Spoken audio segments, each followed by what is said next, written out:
언제나 늘 끊임없이 뉴스를 생산해내는 이스라엘과 그 이스라엘을 둘러싼 중동 여러 나라들의 상황들을 특히 다른 언론에서는 관심을 갖지 않고 보도하지 않는 그런 이슈들만 저희들이 자세히 들여다보고 분석해보는 이스라엘 투데이.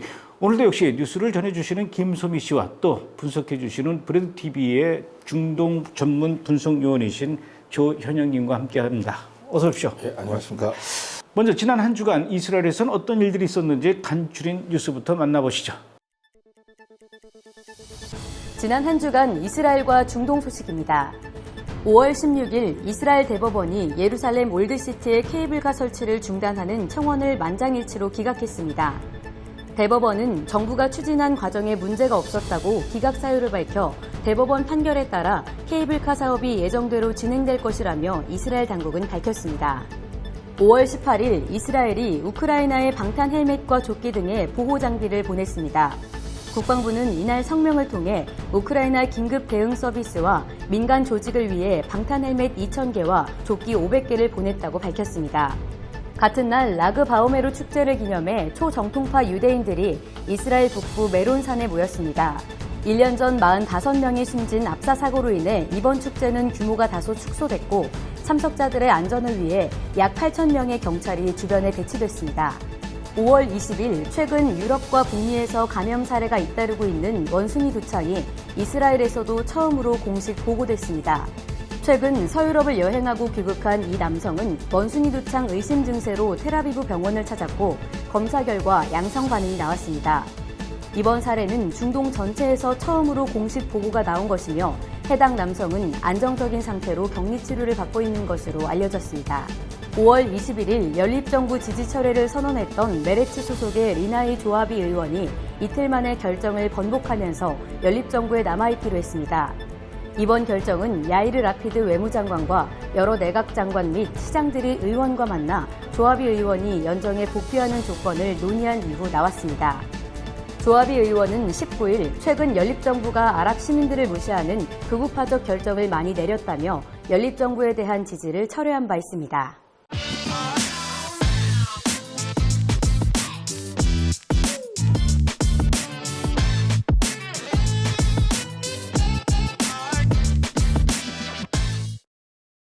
사상 최악의 경제 위기를 겪고 있는 레바논에서 4년 만에 총선이 치러졌습니다. 이번 총선에서 이란의 후원을 받고 있는 시아파 무장정파 헤즈볼라 동맹이 과반 의석을 확보하는 데 실패한 것으로 나타나는데요. 헤즈볼라 연대 세력은 총 128석 가운데 61석을 확보하면서 2018년 총선보다 10석 줄어든 성적표로 의회 장악에 실패했습니다. 반면 사우디의 지원을 받으며 헤즈볼라와 맞서온 민족주의 성향의 기독교계 정당 레바논 포스는 19석을 확보하면서 선전했는데요. 또 실업난 해소와 부패 청산 등의 정치 개혁을 요구하며 반정부 시위를 주도했던 야권 세력에서도 14명의 무소속 당선자가 배출됐습니다. 이번 총선의 결과는 사상 최악의 경제 위기를 초래한 집권 세력에 대해 국민들의 불만이 반영된 것으로 평가됐습니다. 다만 과반 의석을 확보한 정치 세력이 나오지 않음에 따라 향후 극심한 정치적 교착과 분열이 예상되고 경제 위기 해소를 위한 개혁에도 어려움이 있을 것이라는 우려가 제기되고 있습니다.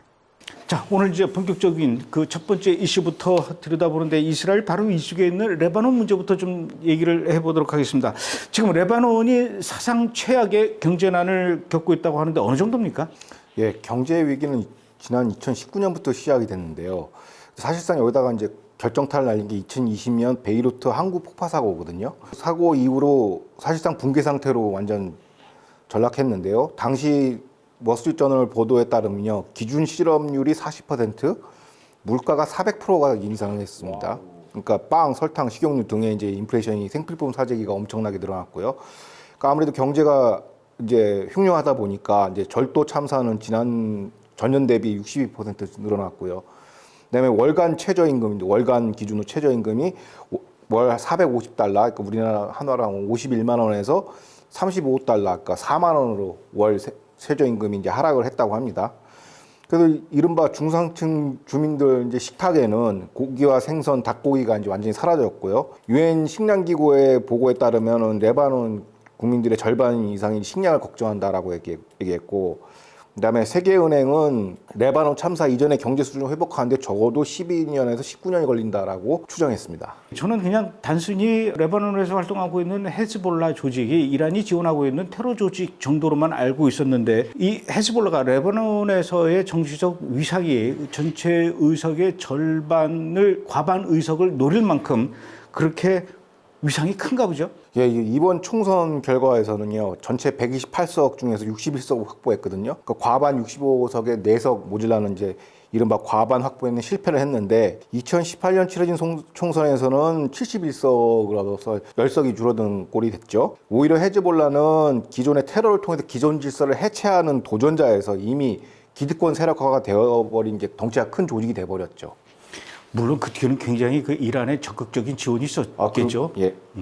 근데 그렇게 그 정치적 위상이 높아진 어떤 배경이 있습니까? 일단 뭐 말씀드린 것처럼 이제 경제난에 이제 허덕이는 레바논 주민들에게 말씀하신 그 외부 유입, 이란 자금으로 주민복지에 투입하는 민사 작전에 이제 공작이 이제 성공을 했죠. 대민 캠페인에 성공을 했고, 지난해에는 그 이란산 원유를 주민들에게 공급하는 대대적인 선전 캠페인도 벌이면서 나름 지지도를 좀 확보하고 있는 걸로 알려져 있습니다. 물론 그렇게 그 레바논의 헤즈볼라가 국민들에게 그 적극적인 지지를 받게 된 배경에는 2020년도에 있었던 그 베이루트 폭발 사고 영향도 있죠. 오히려 이제 위상이 추락을 했죠. 아, 반대입니까? 예, 반대로 이번 과반 의석 확보에 실패한 것인데요. 그 폭발 사고로 215명이 사망했고요. 30만 명의 삶의 터전을 잃었습니다. 구체적인 원인은 직접적 원인은 베이루트 항구 창고에서 이제 6년 동안 방치된 약 2천여 톤의 질산 아모니움 저장고에 불이 붙어가지고 이제 폭발 사고가 일었는데 그 항구만 터진 게 아니라 이후 도시까지 그냥 다 거의 초토화를 시켜버렸거든요. 근데 이 사태의 본질은 그 레바논 발전, 즉 전기 산업의 부패 구조라고 현지에서는 밝히고 있습니다. 그러니까 세계은행 따르면은요, 그 레바논의 국영 전기회사의 전력청이 연간 20억 달러, 우리나라 하나로 한 1조 5천억을 이제 투자하는데 국고의 돈을 충당되는데 자국민은 여전히 하루 22시간씩 정전에 시달려야 된다는 그 현상인데요. 그러니까 단순히 이제 부패 구조가 있는 거죠. 그러니까 왜 그러냐면 그 발전소를 돌리기 위해서 이제 연료를 사오지 않습니까? 근데 그 연료가 함량 미달인 알제리제 석유공사가 독점 공급하고 있어요.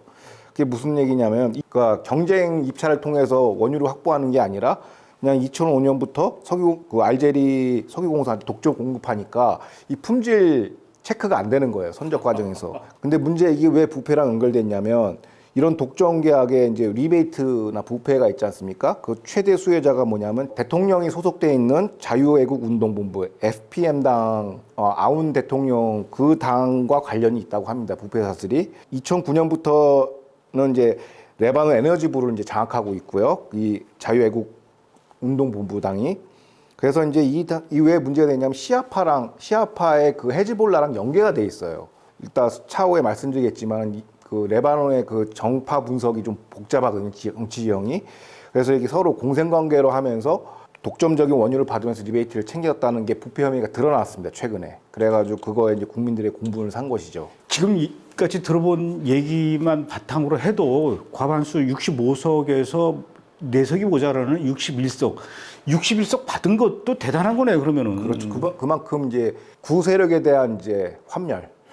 도 있었고, 그 다음에 아무래도 가장 잘 조직된 게 헤즈볼라다 보니까 일하는 것도 원유도 갖고 오고 하니까 부패가 있다 하더라도 그런 게 좀 기득권에 대한 환멸이 많은 것 같아요. 그래서 신생 정당이나 신생 세력들이 이번에 약진을 했어요. 다수석은 아니지만 레바논 포스가 19석, 포스 오브 체인지가 14명 무소속이거든요. 14명을 의회에 이제 진출을 시켰죠. 등원을 시켰죠. 그러면 그 61석을 확보한 게 헤즈볼라 정당이 아니라 헤즈볼라와 연계된 그렇죠. 정당들을 얘기하는 거죠? 그렇죠. 지원을 받는. 아, 나는 그 헤즈볼라가 정당을 만들어서 이렇게 정당도 있고요. 정당도 있지만 물론 이제 연계 세력들이라는 얘기죠. 그리고 이제 약간 우리가 봤을 때 기독교 정당이랑 어떻게 이게 양립이 될까라고 생각하지만은 공생관계예요. 왜냐하면 압도적 과반이었기 때문에 그 이스라엘 내각처럼 정파가 다른데 연정을 위해서 서로 손을 잡는 것처럼 그런 구도로 나와 있습니다. 구도를 보면은 이게 왜 그러면 이런 정치 지형이 형성이 됐냐? 지난 1975년부터 90년까지 장기 내전을 치른 레바논은요, 세력 균형을 위한 합의에 따라 대통령은 마론파 기독교, 총리는 이슬람 순위파, 국회의장은 이슬람 시아파. 이렇게 나눠 갖는군요. 그렇죠. 나눠먹기가 된 것이죠. 권력 분점인데 권력 분점도 잘 하면은 돌아가는데 압도적 자수가 없으니까 정책이 뭐 표류하는 것이죠. 말씀드린 것처럼 이제 시아파 무장정파의 헤즈볼라를 필두로 시아파 아말 운동, 순위파의 미래 운동, 이게 당 이름입니다. 등으로 이렇게 세분화되어 있어요. 이렇게 세분화되어 있다 보니까 권력 분점이 생기고 아까 언급했던 그 에너지 부패 사슬 부서가 최근에 이게 수사를 통해서 밝혀졌는데 처벌이 안 되는 이유가 뭐냐면 각 정파들이 판사 할당권을 갖고 있어요. 그래서 서로 이런 부패 관련 정치권 수사는 이제 덮는 걸로 야합이 된 것이죠. 그들만의 공생관계가 돼가지고 이름만 기독당, 애국당이지 사실상 뭐 헤즈볼라랑 연대 세력이라 보는 게 맞습니다. 근데 어쨌든 이렇게 레바논은 이스라엘하고 국경을 맞대고 있는 나라예요. 그런데 그 레바논에 이렇게 헤즈볼라가 이번에 과반 의석을 확보하는 데는 실패했지만 어쨌든 그래도 61석이라면은 꽤 영향력 있는데 이렇게 영향력이 이렇게 세력이 확장되어져 가는 거 이스라엘한테 어떤 영향이 있습니까? 기존의 위협은 그대로 유지된다라고 보는 게 현지 전문가의 분석인데요. 특히 그 하라리 주 키프로스 전 대사 이스라엘 대사는 레바논의 헤즈볼라를 무장 해지시킬 만한 유의미한 정파나 세력이 없다라는 거예요. 여전히 이제 원톱이라는 얘기죠. 가장 조직화가 잘 돼 있고 그리고 오히려 헤즈볼라는 다수나 과반을 점해서 했을 때 이제 책임 정치를 해야 되거든요. 책임이 따른단 말이에요. 이런 류의 그 고도의 정치 게임에는 익숙하지 않다. 오히려 헤즈볼라는 다수당 정율보다는 무장 세력으로 영향력을 행사하는 이게 훨씬 용이하다라고 보고 있고요. 또 2018년 이전 그 소수 정파 시절에도 헤즈볼라는 다양한 통로를 통해서 군수물자, 공격무기 등 다양한 재원을 해서 조직을 강고히 하는 한편 대외적으로는 시리아, 이라크, 예멘 등지에서 테러 분쟁을 조장해 왔습니다. 그러니까 오히려 이스라엘에 끼치는 위협은 현상 유지 혹은 더 강도가 세질 것 같은 예상은 들어갑니다. 아무런 변화가 없다는 얘기죠. 지금 시리아에서도 러시아군이 빠져나가고 그 빈자리를 이란이 또 지금 차지하고 있고 그러다 보니까 이제 그 시리아에서의 이란의 영향력도 커지고 레바논도 지금 이렇게 헤즈볼라가 점점 그 세력을 이렇게 넓혀가면은 또 역시 마찬가지로 이란의 그 세력이 유입이 되죠. 그리고 여러모로 지금 레바논, 시리아, 이스라엘 북쪽이 좀 이스라엘로서는 더 긴장감이 감돌겠네요. 예, 예.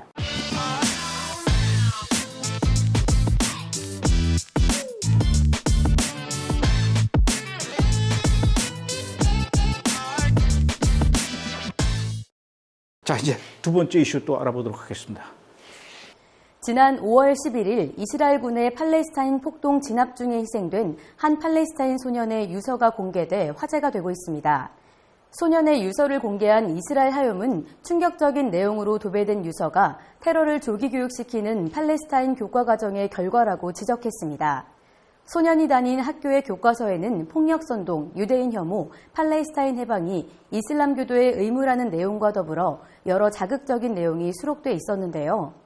하염은 중동 여러 지역의 교과서에서 반유대 정서 및 이스라엘을 향한 적대적 서술이 점차 사라지고 있지만 팔레스타인만 기존의 추세를 역행하고 있다고 지적했습니다.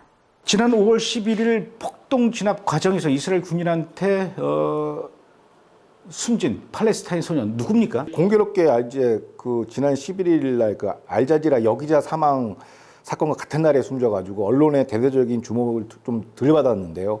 숨진 소년은 이제 무슬렛 알 야즈리 학생으로서 이제 팔레스타인 관할 지역인 라말라 내 하시아 남자고등학교 재학생이었던 걸로 드러났습니다. 그 고등학생이 유서에 구체적으로 뭐라고 썼길래 이게 지금 논란이 되고 있는 거예요? 당일날 이제 팔레스타인 언론에 공개한 유서에 따르면 이슬람 땅의 수호자여 순교를 위해 단결하라라고 그 유서를 남겼다고 합니다. 고등학생이 벌써 순교 이야기를 할 정도로 팔레스타인 어린이들이 공부하는 교과 내용 중에 그 이스라엘에 대한 그 혐오, 증오 이런 내용들이 굉장히 많이 포함되어 있다 이런 얘기가 있어요. 구체적으로 팔레스타인 아이들이 공부하는 그 교과서에 이스라엘에 대한 혐오 내용 어떤 것들이 있습니까? 그러니까 뭐 말씀드린 것처럼 이런 작법을 고등학생이 할 수가 없죠. 순교하라, 단결하라 이런 거를. 그러니까 당연히 이제 교과서를 들여다본 결과 대부분의 폭력선동도 많이 있지만은 뭐 좀 말하기 좀 거북한 내용, 예를 들어서 유대인 목구멍에 유리 조각을 삽입해야 된다. 막 이렇게 좀 자극적인 내용이 교과서에 서술돼 있어요. 이게 무슨 뭐 인터넷 댓글창도 아니고 이렇게 좀 강성 발언이 있고 또 일반 학과 예를 들어서 과학이나 이제 뉴턴의 법칙을 배우는 이제 물리학 교과서의 예제는 어떻게 되어 있냐면 여자아이가 물맷돌 회전 속도를 2배를 증가시킬 경우 가속도를 계산하시오. 단 반경이 같을 때. 뭐 이런 걸 갖다가 예제로 물어본단 말입니다. 근데 이게 왜 갑자기 물맷돌 속도가 나오나 봤더니 이스라엘 하욤 보도에 따르면요. 물맷돌 투척이 팔레스타인 폭도의 대표적인 폭력 시위 방식이라고 얘기합니다. 그럼요. 그러니까 이게 나름 생활과학이죠. 그들한테는. 그래서 이런 류의 내용들이 이제 교과서에 났다 보니까 이제 저런 어린 학생이 이제 세상 아직 살아갈 날이 훨씬 많은데도 뭐 순교를 위해 단결하자는 언어가 나오는 거 아닐까라고 생각합니다. 이스라엘 군인들이 이렇게 사격 연습하듯이 팔레스타인 쪽에서는 아이들을 데려다가 그 물맷돌이라는 게요. 자갈을 얘기하는 게 아니고 돌멩이를 쪼갠 거예요. 굉장히 날카롭지. 그거를 던져서 목표물을 맞추는 연습을 계속 훈련을 하거든요. 저도 그 팔레스타인 지역에 와가지고 그 아이들이 공부하는 수학책을 봤더니 나에게 총알이 5개가 있다. 유대인이 10명이 있다.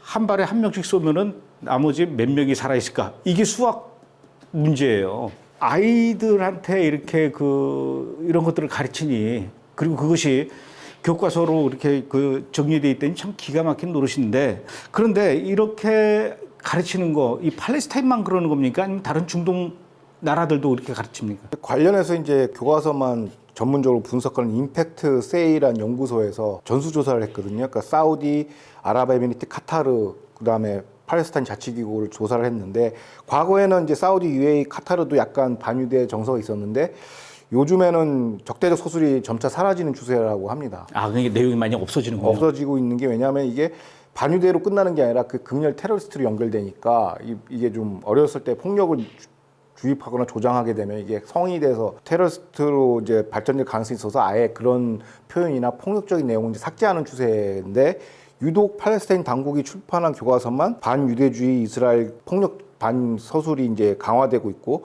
어떻게 보면 기존 추세를 역행하고 있다라고 연구소는 분석하고 있습니다. 그냥 어려서부터 그러니까 유대인들을 죽여야 된다 이렇게 가르치다 보니까 시위 현장에 아이들이 당연히 나가게 되는 거고 또 그렇게 해서 어른이 돼서 테러리스트가 돼서 유대인들을 죽이고 이런 반사회적, 반인륜적 행동을 해도 별로 양심의 가책이나 이런 걸 못 느끼게 되는 것 같은데 뭐 이스라엘 쪽에서 뭐라고 말할 수는 없겠지만 그 제3국인 기구에서 조직이나 이런 데서 유엔이나 뭐 유네스코 이런 데서 이렇게 팔레스타인을 향해서 어떤 그 교과 내용에 대한 것들을 제지할 수는 없습니까? 이스라엘 그 하욤 보도에 이제 재밌는 내용이 나왔는데 대부분의 그 팔레스타인 교과서 필진들이 있지 않습니까? 이런 폭력을 서술하고 기술하는 그 필진들에 대한 재정 지원이 어디서 오냐 보니까 대부분 유럽에서 온다고 그래요. 오호. 그러니까 유엔 난민기구 뭐 구호 자금 이런 그 원조 자금 명목하에 이제 이런 데 교육 사업으로 이렇게 들어가는 거죠. 그래서 뭐 유엔 같은 제3의 국제기구가 오히려 부추기고 있지 제재할 생각은 없는 것 같습니다. 그래서 이 유엔 난민 구호기금 이런 거 지금 전혀 엉뚱한 데 쓰이고 있다. 이렇게 오히려 폭력과 갈등을 조정하는 데 쓰이지 절대로 난민들을 위한 순수한 구호기금으로 사용되는 게 아니다라고 주장했던 사람이 미국의 도널드 트럼프 대통령이었거든요. 그래서 우리는 안 보낸다 그랬는데 결국 돈이 거기서 또 역시 나오는 거군요. 예.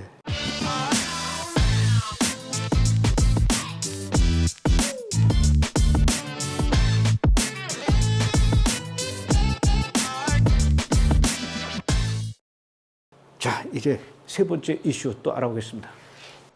이스라엘 정계가 이스라엘 기본법에 규정된 민족국가 조항으로 인해 평등권 침해가 우려된다며 개정안 발의에 착수했습니다. 지난 5월 15일 아빅드로 리버만 재무장관은 드르주족 출신의 이스라엘군 전쟁 영웅이 기본법에 규정된 민족국가 조항으로 인해 불평등 피해를 받고 있다며 기본법 개정안을 발의했습니다. 장관은 드루즈족 출신이라는 이유로 전쟁 영웅을 영웅적 의형제로 취급하지 말고 이스라엘 국민 요건에서 유대인 조건을 삭제해 진정한 국가 영웅을 기리자고 제안했습니다. 해당 제안에 대해 같은 연정 멤버인 청백당 역시 평등권 조항을 추가하는 발의안에 착수했지만 같은 연정 소속인 셰이크드 내무장관은 해당 발의안에 선을 그었습니다. 셰이크드 내무장관은 지난 2018년 진통 끝에 개정한 유대 국민국가 기본법을 흔들지 말라고 지적했습니다. 야권 또한 개정 반대의 뜻을 내비치면서 이스라엘 정계에 또 한 차례 좌우의 격돌이 예상된다고 현지 매체는 전했습니다. 그동안 이스라엘 시민권을 가진 사람이라 하더라도 그 아랍인들은 이스라엘 군인이 될 수 없었거든요. 이스라엘 군인이라면 당연히 유대인들만 이스라엘 군인이 되는 줄 알았는데 이렇게 드루즈족도 이스라엘 군인이 될 수 있었던가 봅니다. 드루즈족 어떤 사람들입니까? 일단 이제 이스라엘 이제 병역법을 먼저 이제 들여다보면요. 병역법상에는 드루즈인과 이스라엘 거주, 체르케스인 남성 대상으로 징집이 가능해요. 여성은 아니고. 그러니까 유대인들은 남녀 다 징집인데 여기서는 이제 드루즈인은 남성만 징집 대상이고 아랍은 선택이고 아랍계는. 근데 이 드루즈인은 대부분 드루즈교도라고 보는데요. 그 종교적으로 따지면 노아, 아브라함, 모세를 선지자로 모시는 반면에 이슬람의 마호메드 선지자는 인정 안 하는 구도예요. 그래서 약간 이슬람부터 약간 배척당하는 이슬람의 사이비 종교. 예, 이스라엘 뭐 그렇게 보고 그들 입장에서는 드루즈교도들은 모세의 장인인 제트로를 오히려 더 주요 선지자로 섬기고 있고요. 그리고 유대교와 달리 유대교는 토라라는 텍스트가 딱 전승이 되지 않습니까? 근데 여기는 구전 종교로서 정체성이 많이 약화되어 있어서 해당 문화권에 가가지고 잘 적응하는 편이라고 합니다.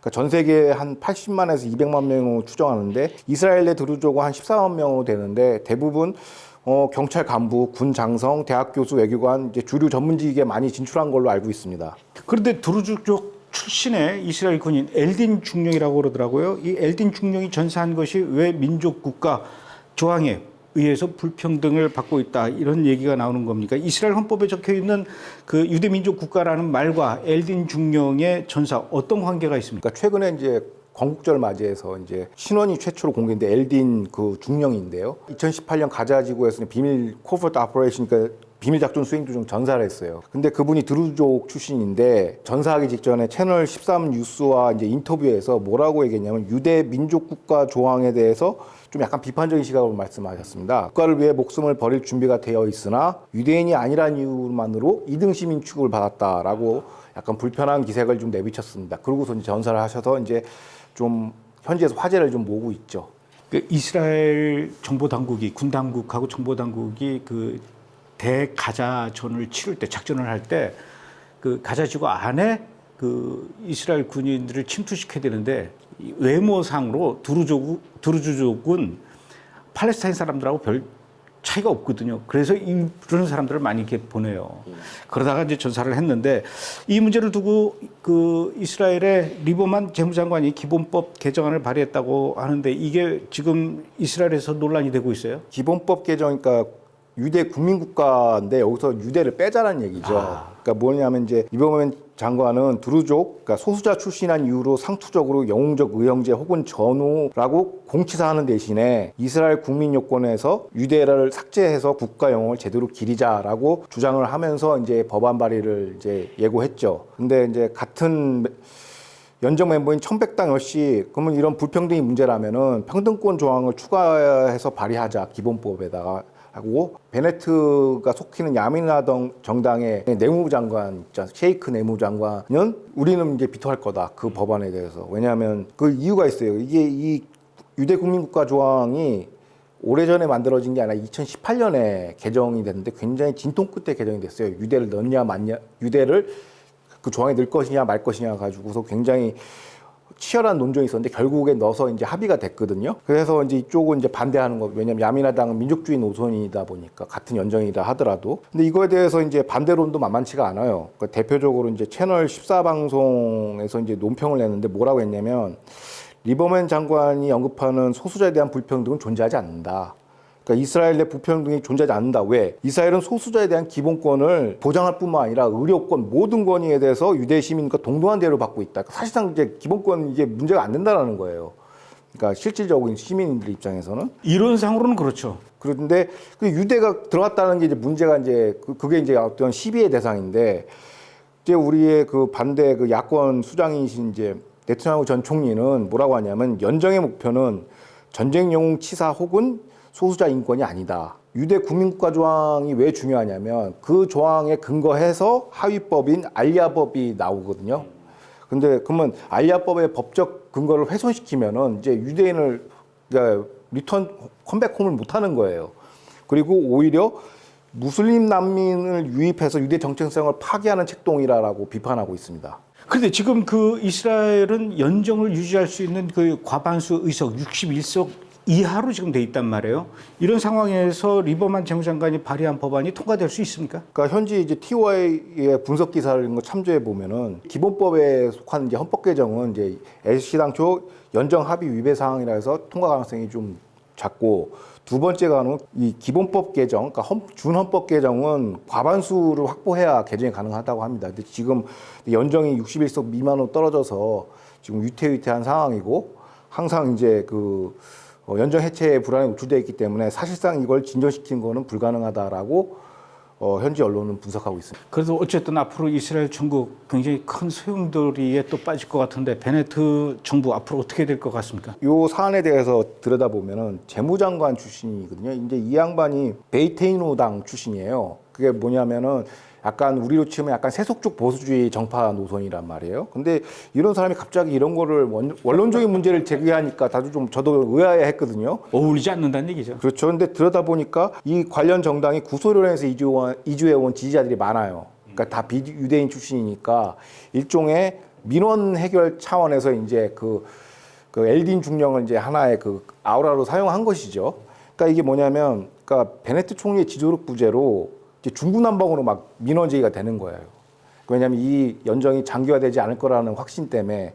그래서 각 정파가 그냥 서로 자기가 원하는 것만 자꾸 안건을 올리는 것이죠. 그러니까 그래서 이게 베네트 정부의 허약성을 다시 한번 입증하는 하나의 장면이라고 볼 수도 있습니다. 아이고, 다음에는 좀 이스라엘에서 일어난 재미있는 사건과 가벼운 사건 가지고 좀 얘기를 했으면 좋겠어요. 예, 알겠습니다. 오늘 여기까지 하죠. 예, 감사합니다.